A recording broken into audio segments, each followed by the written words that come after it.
What is the locus of the midpoint of all chords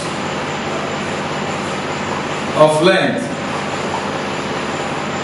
6 centimeters with a circle of radius 5 centimeters and center O. Here is a circle and this is a chord. Call it chord S1. This is the center. From the chord, from the center to the chord. And this is the radius. And we're told that the radius is 5. From S to Y is 6.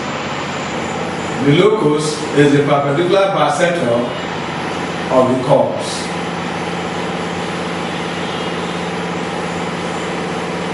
The locus is